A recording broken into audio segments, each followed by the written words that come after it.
सिंधु जल संधि भारत और पाकिस्तान पोस्ट का दूसरा पार्ट शुरू करने से पहले बात करें पहले पार्ट की, तो अब तक हमने जाना कि कैसे आजादी के बाद से ही पाकिस्तान कश्मीर को पका हुआ आम लगता था। ऐसे में वो इस मुद्दे को यूएन में ले गया तो अमेरिकी संस्था के प्रमुख मध्यस्थता को भारत आए, जिन्हें वहां के प्रमुख लेखक और रिपोर्टर वॉल्टर लिपमैन ने सुझाया कि कश्मीर विवाद की जड़ नदियां हैं। अब बात इससे आगे की, बता दें कि भारत से पाकिस्तान जाने वाली नदियों की संख्या 6 है, जो आगे अरब सागर में मिलती हैं, जिनमें सिंधु मुख्य तो बाकी इसकी सहायक नदियां हैं। अमेरिकी संस्था के प्रमुख लिलियंथन भारत आते हैं, जहां उनकी मुलाकात नेहरू से होती है। यहां एक हफ्ता रहने के बाद वो पाकिस्तान पहुंचे और जब जल विवाद पर बात करनी चाहिए तो वजीर आजम लियाकत अली नाराज हो गए। उन्होंने कहा, जब तक कश्मीर मुद्दा हल नहीं होता, पानी या विस्थापितों के मुद्दे को हल करना निराधार होगा। जिसके बाद लिलियंथन वापस लौट गए। बाद में उन्होंने एक लेख भी लिखा, आर वी लूजिंग इंडिया, हम यानी अमेरिका आज भारत के साथ मैत्रीपूर्ण संबंधों के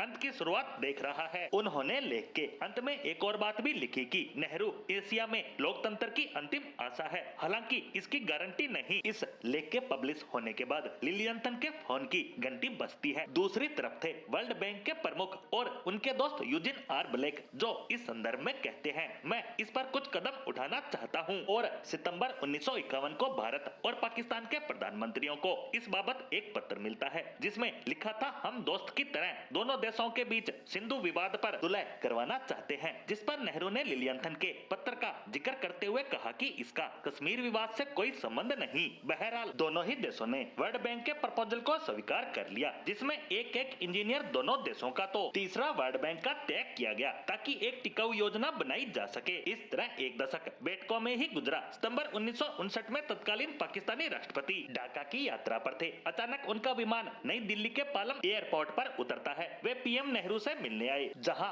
वे 2 घंटे रुके। इसके बाद तय हुआ कि नेहरू पाकिस्तान जाएंगे। एक साल बाद नेहरू पाकिस्तान पहुंचे, लेकिन एयरपोर्ट से राष्ट्रपति भवन के रूट तक कोई खास तैयारियां नहीं दिखी। लेकिन पूरे रास्ते एक शांत भीड़ चुपचाप खड़ी थी, मानो सेना ने सब कुछ पहले से तय किया हो। उसी शाम एक एग्रीमेंट साइन हुआ, जिसे सिंधु जल समझौता नाम दिया गया। ये नेहरू की अंतिम पाकिस्तान यात्रा थी, क्योंकि इसके बाद 1962 में युद्ध छिड़ गया। बात करें संधि की तो कि क्या दोनों देश इसे तोड़ सकते हैं, और ऐसा होता है तो पाकिस्तान के पास क्या विकल्प होगा। बता दें कि इन सभी 6 नदियों को 2 हिस्सों में बांटा गया है। सिंधु, झेलम और चिनाब पश्चिमी नदियां हैं, तो रावी, सतलज, व्यास पूर्वी नदियां। पूर्वी नदियों पर तो पूरा अधिकार भारत का होगा, लेकिन पश्चिमी नदियों का पानी सिर्फ पाकिस्तान इस्तेमाल करेगा। इन नदियों का पानी सिर्फ उन्हीं कामों में भारत इस्तेमाल कर सकता है, जिससे पानी वापिस इन नदियों में छोड़ा जा सके। इसमें विवाद को त्रिस्तरीय लेवल पर सुलझाने की व्यवस्था की गई है। पहला, दोनों देश आपस में ही सलट लें। दूसरा, तटस्थ विशेषज्ञ विश्व बैंक नियुक्त कर सकता है। तीसरा, हेग स्थित पीसीए में मामला भेजा जा सकता है। वहीं संधि के आर्टिकल 12 के मुताबिक भारत या पाकिस्तान अकेले इस संधि को खत्म नहीं कर सकते। इसे खत्म करने के लिए दोनों देशों को आपसी सहमति से एक नई संधि करनी होगी। कोई भी देश एक तरफा संधि खत्म नहीं कर सकता,